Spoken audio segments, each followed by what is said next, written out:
of executive session. I'll make the motion. Second? All in favor? Aye. At this time, we'll have the presentation of the budget from Caleb Russell. You're up. Okay, is this working? This is working, okay. So start here, presentation of the budget hearing. Notice is hereby given that the Board of Education of the Eldred Central School District will hold a budget hearing at the Junior Senior High School Gymnasium, 600 Route 55, Eldred, New York, in said district on Thursday, May 8th, 2025 at 6 p.m. for the purpose of discussion of the expenditure of funds and the budgeting thereof proposed by the Board of Education for the school year July 1st, 2025 to June 30th, 2026. Notice is given pursuant to Section 1716 of the Education Law that a copy of the statement of the amount of money which may be required for the following year for school purposes, exclusive of public money, and the real property tax exemption report will be annexed to any budget of which it forms a part and may be obtained by any resident in the district of the district office, 600 State Route 55, Eldred, New York, and at each of the two following school buildings in the district, George Ross Mackenzie Elementary and Eldred Junior Senior High School, Eldred, New York, during the 14 days immediately preceding the annual budget vote and election, between the hours of 8 a.m. and 2 p.m. prevailing time, other than a Saturday, Sunday, or a holiday, together with the text of any resolution to be presented to the voters and will be available on the district website. A copy of the detailed assessment of estimated expenditures will also be made available at the budget hearing to be held May 8th, 2025. Scott, I think you're supposed to read the next one. I can do that. The board president or designee will review the, When he goes, he's going to do his budget here. Oh, that's after? When we go into public comment, then that's when they can say. Okay. Oh, okay, excellent. If you want, I'm very good. Okay, so 2025-26 proposed budget for the Eldred Central School District. When we're building this budget, these are the parameters that we're shooting for. We want to maintain our existing programs with a target 0 to 2% surplus. That allows us to handle any unexpected expenditures. For 2024-25, I'm expecting that surplus to be around 1% of the budget. We want to maintain a total fund balance of greater than 10%. That's what the comptroller considers to be 0 in the fiscal stress score. However, ideally, it would be 20 to 30%. Currently, we're at 12%, which is okay. Again, it's considered 0 fiscal stress, but we would like it to be a little bit higher. We want to maintain reserves adequate to fund reasonable unexpected costs and known future obligations. So for instance, vacation and sick buyouts that happen when people retire. Currently, we have 50% funded. Now that might sound bad, but it's similar to like a pension expense where that's all of your future costs. So in other words, if everybody in the district retired today, which wouldn't happen, we could only pay 50% of them with the reserves we have. We want to maintain an unappropriated fund balance of 3 to 4%. It's currently 4%. And we want to ensure the continued fiscal health of the district and be mindful of this impact on tax increases. So the revenue budget for this year has property taxes of $13,702,912. That's the part most people want to hear. It's 4.63%. We are going to the cap. Inside of that cap is a $100,000 capital project. I will go over the plan for that later, but currently it is to update a water filtration system. It needs to be replaced. It should cost in the neighborhood of $50,000 to $60,000. Depending on how much that costs, we also need to fix these gym doors, and there are some security upgrades that we would like to some of our external doors. That is all funding permitted. Our state aid is going down. That is going to continue happening for at least the next 3 years. That's why we have to go to the cap, unfortunately. The issue there is our property taxes, our property values are rising very quickly. 2 years ago, or 4 years ago, our property tax valuation was at $767 million. Today it's at $1.4 billion. So essentially what the state is saying is that the value of all of the property in the Eldred Central School District has doubled in 5 years.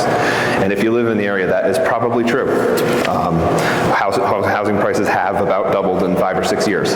However, the state uses that as a key metric to determine your state aid sharing ratios, which is what you get back on transportation, BOCES aid, and things like that. The other revenue line is going to be flat. That's things like BOCES refund. BOCES isn't allowed to have a fund balance.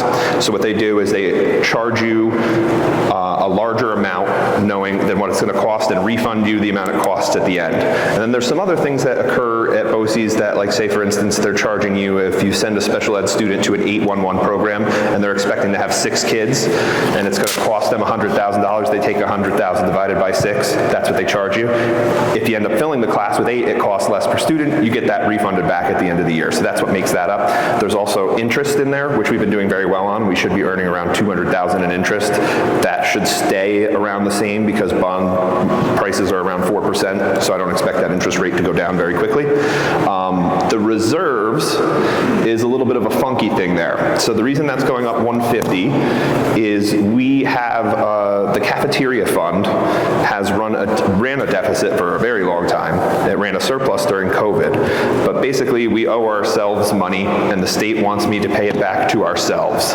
So on the detailed budget, which I actually believe is in your budget hearing packet there, I don't know if we printed out enough copies of it, but it shows that we're transferring $230,000 into the cafeteria fund. That's part of our budget.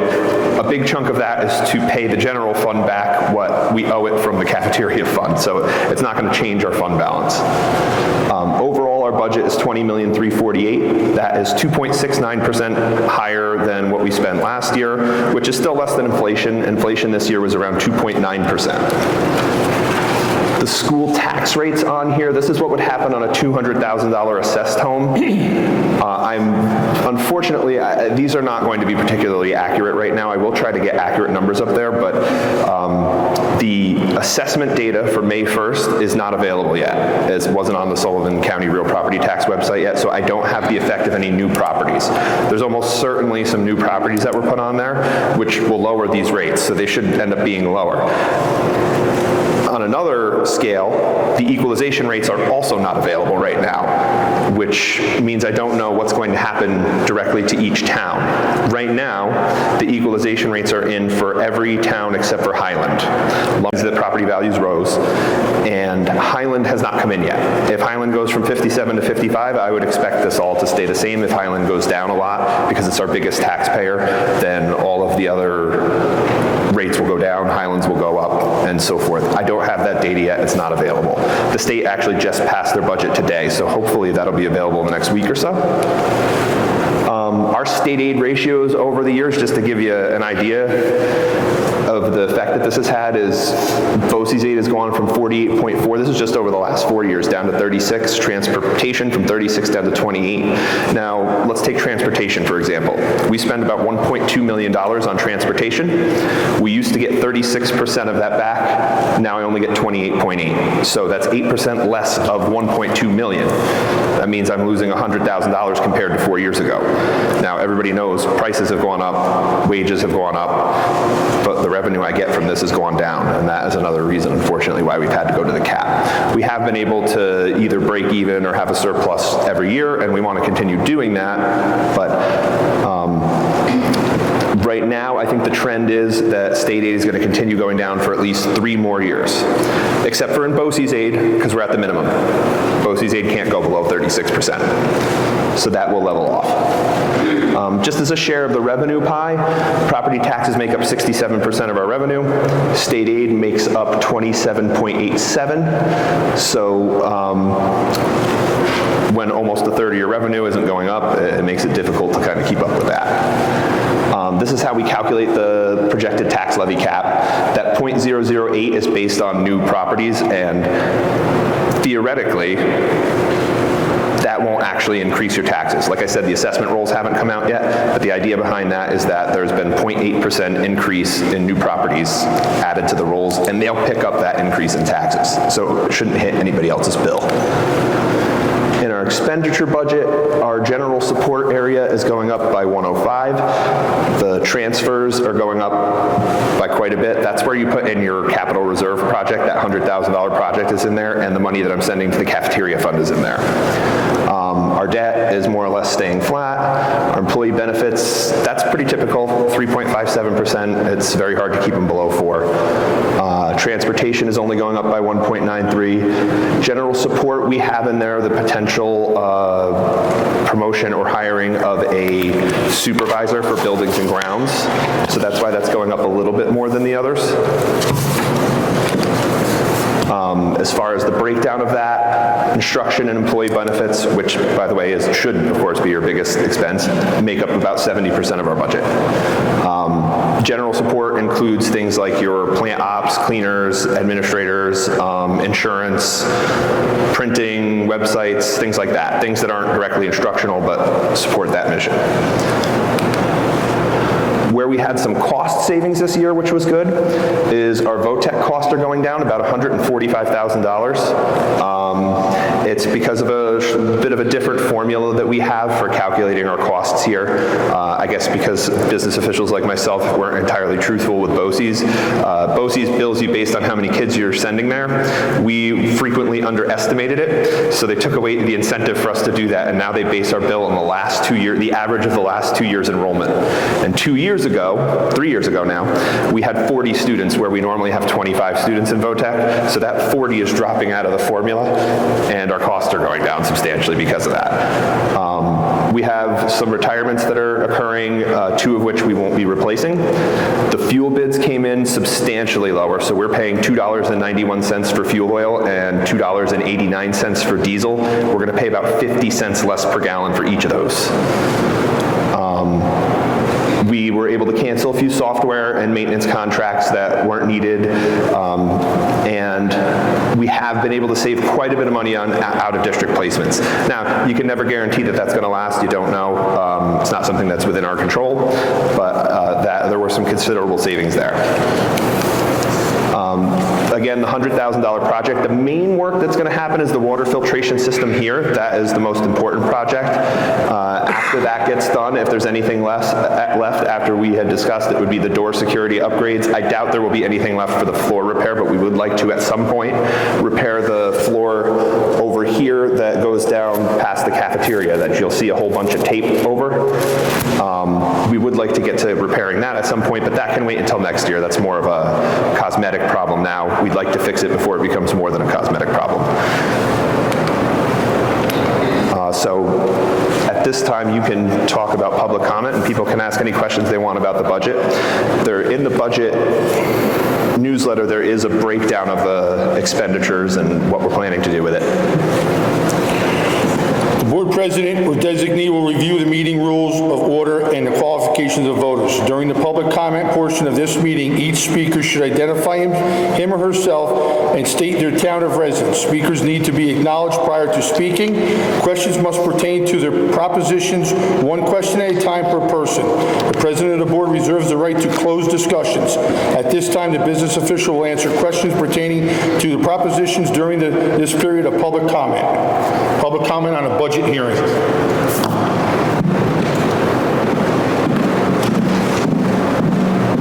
No questions? Comment? No questions? All good? Okay. Well, if any of you have any questions, you can always come and ask and set up an appointment with Tracy, and we're happy to tell you anything that's in there. This time we'll move on to superintendent's report. Caleb mentioned earlier that New York State, they finally passed their budget after several extended waivers and lots of negotiations. Now, with the passage of this budget, it also included the cell phone ban. So starting August 1st, the district has to have a plan in place. This is for 25-26 school year. This cell phone ban is a bell-to-bell ban, which means from the beginning of the day to the end of the day, there are no cell phones in school. So I will be meeting with my admin team, and we will be constructing a plan on how to implement it. We have to have it in place by August 1.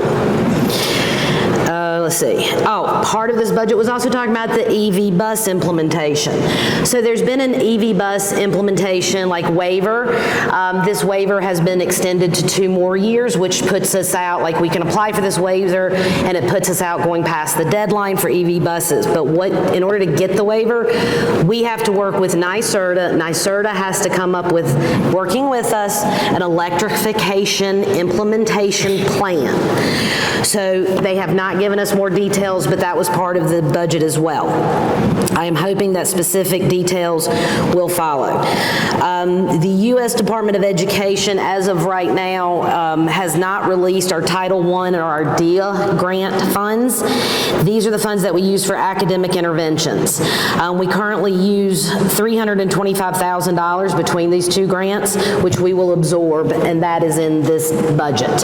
But we have not received those funds for next year. I do have that we were on a shout out for the whole state, Eldred Central School District. Last year, Governor Hochul's big push was for FAFSA, for all students to fill out the FAFSA. Have we filled out FAFSA, guys? All right. We're on we have been shouted out. And I got the email today from the state. As of April 24th, 53.5% of New York's estimated class of 25 have submitted a FAFSA, totaling approximately 113,600 submissions, an increase of nearly 10,000 compared to last year. Nationally, we rank 7th in New York for the nation. This is where we got our shout out. It says several districts, including Eldred CSD, and then 2 other school districts on Long Island have FAFSA submission rates of over 80%. So we got a nice shout out. And again, the reason we are pushing the FAFSA is because New York students left over $220 million left on the table in Pell Grants and other state and federal aid grants. So it's important that we get those filled out. So I did want to we got a shout out across the whole state. I was very pleased. The last thing I have is parents will be receiving a notification tomorrow. We'll send out a message. TikTok, there's now kind of a disturbing trend going through regarding Chromebooks. And this is like Chromebook challenge, how to break a Chromebook. And what this TikTok trend is encouraging students to insert lead or metal items like paper clips, push pins, aluminum foil, and or mechanical pencils into the USB port in the Chromebook, forcing an electrical short circuit. This could also puncture the lithium battery, which poses a serious fire risk. To put it kind of local, I live closer, I'm in Orange County. Across the river is Wappingers, which is a very large school district. The Ketchum, I think it's their middle school or their high school, actually had to be evacuated because of this. So we are seeing this trend. Parents will receive an email tomorrow just so they are aware that this is, it is a serious risk because it can start fires. And we already had, there have been several, and I want to say even upstate, there's been several schools that had to be evacuated because of this. So kids stay off, don't put anything in your Chromebooks. So other than that, that is all I have to report. Any questions for Stacy from the board? Tracy, I'm sorry. Looking at her saying, Stacy, Tracy's too many. This time it's my turn. Last meeting, we had something happen here that should have never happened, and it's on me. I shouldn't have let it go on as long as it did, and I did, and I regret it, and when I left this meeting, I knew I was wrong. When I'm wrong, I can admit when I'm wrong. And I owe somebody here an apology, and that would be Mr. Grodick. I am sorry for what I let happen to you. It will not happen again. And I would expect nothing but the support that she has sitting behind her from Eldred Central School. Thank you.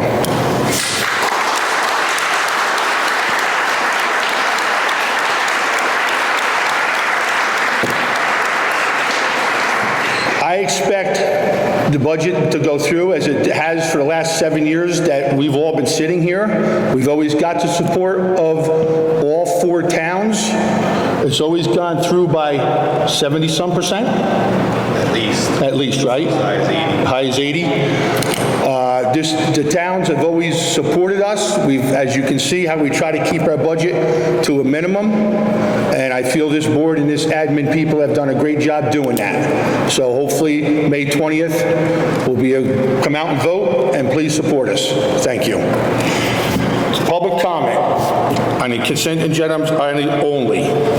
Policy Policy 1230, public participation at board meetings. The Board of Education encourages public participation on school-related matters at board meetings.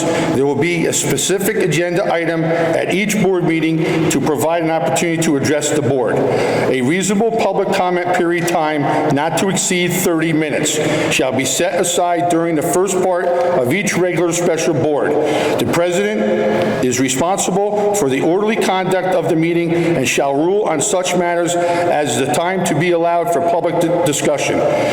The appropriateness of the subject being presented and suitability of the time for such presentation, the president shall have the right to discontinue any presentation which violates this policy. Public comments should be as brief as possible. No speaker will be permitted to speak for longer than 3 minutes. Speakers may comment on any matter related to the agenda items during the first public comment period and on the district business on the second public comment period. All questions shall be directed to the board president. The board will not permit in public session discussion involving individual district personnel or students. Person wishing to discuss matters involving individual district persons and students shall present their comments and or concerns to the superintendent during the regular business hours. The board president will be responsible for recognizing all speakers who will properly identify themselves, for the maintaining proper order, and for adhering to any time limits set. All speakers shall conduct themselves in a respectful and civil manner.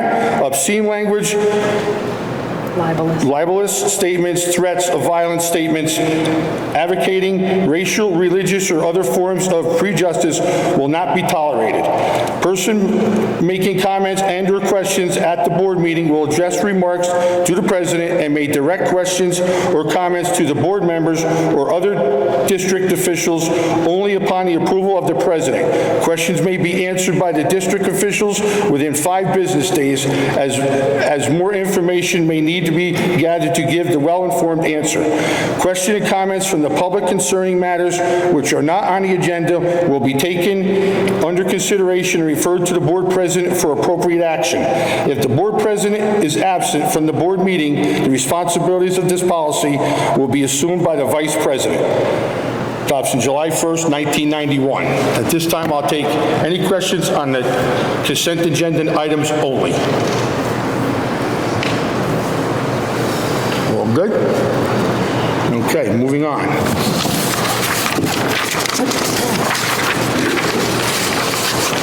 I need a motion to approve consent items 801 through 1101. I'll make the motion. Motion by Stacy. I'll second. Seconded by Amador. Any discussion on any of the consent agenda items to come before the board? All good? I'll take a vote. Amador. I wanted to make a call on there was a correction.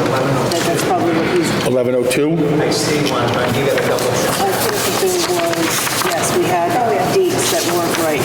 So on 10:05. Hold on, let me get there.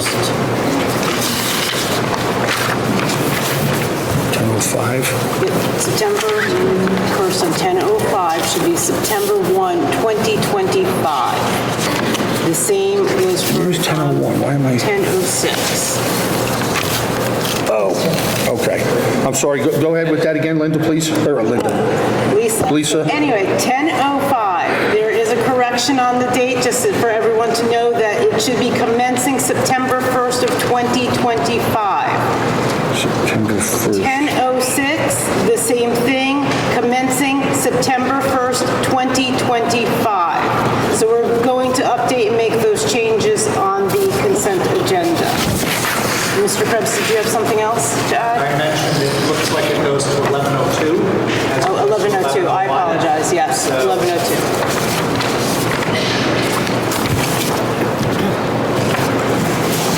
Okay, so with the corrections for motion to approve consent items 801 through 1102, and the corrections to 10:05 and 10:06 is September 1st, 2025 for 10:05 and 10:06 September 1st, 2025.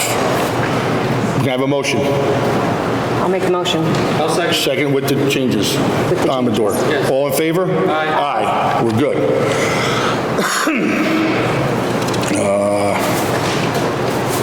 Where am I at here? Old business to become before the board. Any old business to come before the board? New business? Only new business I have is Lumberland reached out to us about our bus garage. And they, it's been 15 years since they got an increase in rent. I think that's pretty generous of them. So I had a conversation with one of the council person.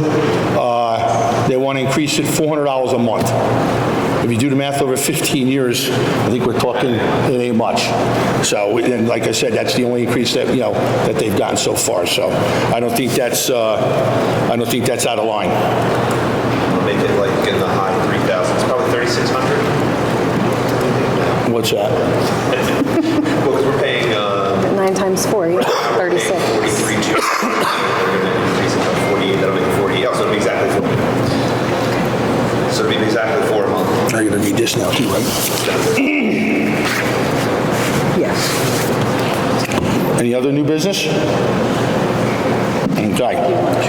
Stacy to read. You want to read this? Sure. Perfect. Thank you. Okay, so the rules of qualifications of voters.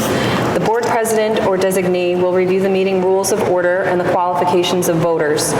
Voting will take place by in-person on Tuesday, May 20th, 2025 at the Eldred Junior Senior High School in Eldred, New York. Closing the vote is at 8 p.m.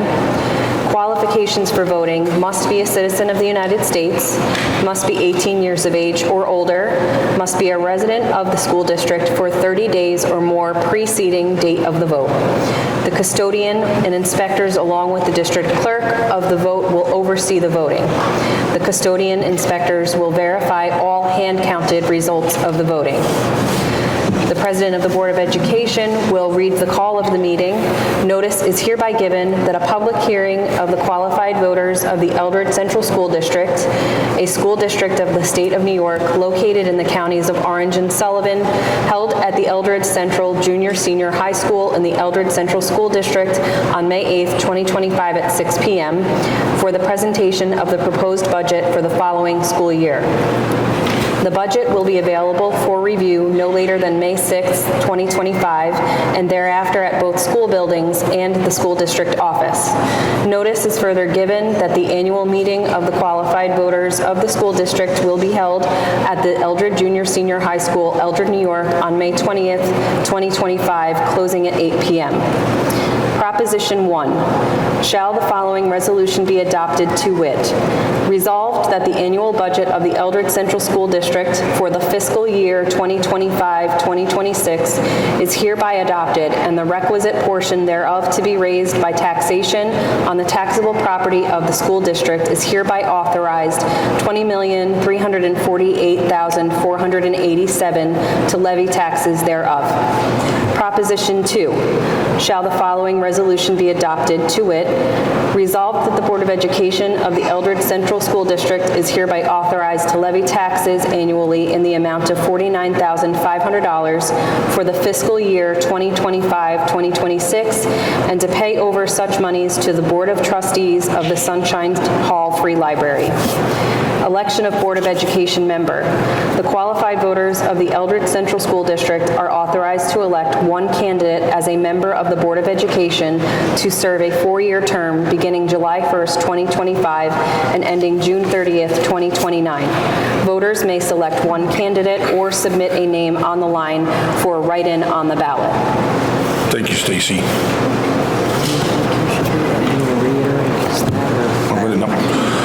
So at this time, I'll have public comment on whatever everybody wants to talk about, but the guidelines hold.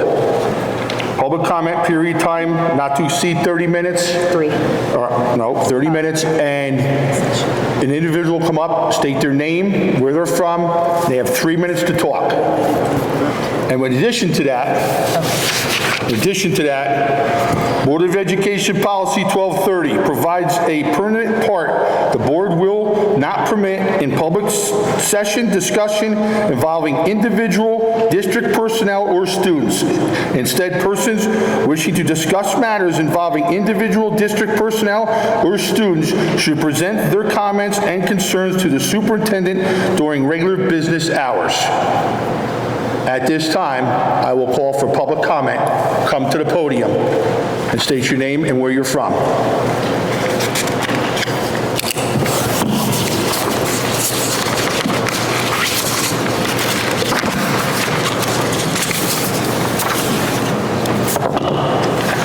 Hello, can you hear me? It's Trinity Gotchnauer from Glens Bay. I was just concerned about what I heard from the students. We're going from 9 periods to 8 periods, possibly. I know that there was probably a lot of thought put into that, but I wanted some comments as far as we have not been notified as parents, and I'm more concerned that, like, basically the successful kids that want to do programs are not going to be able to. Yeah, there's no decision has been made. We are talking about it, but no decision has been made. No definite plans have been made. It's still literally early in the discussion. Okay, yeah, I just wanted to make my voice heard so that everybody's aware, because things like band, kids are not going to be able to do band, and I'm concerned about that, obviously. College courses and the electives and things like that, as far as whether or not the kids are going to be able to graduate with the right credits. Absolutely.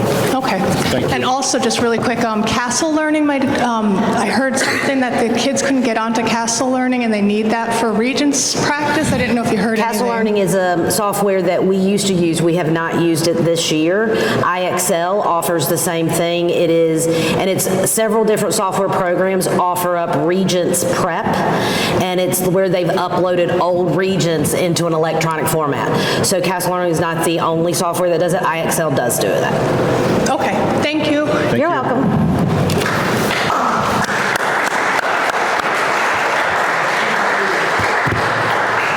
Anybody else would like to come up to the podium? Once? Twice? Okay, very good. At this time, congratulations, boys, on your win last night. I got up there just to see them.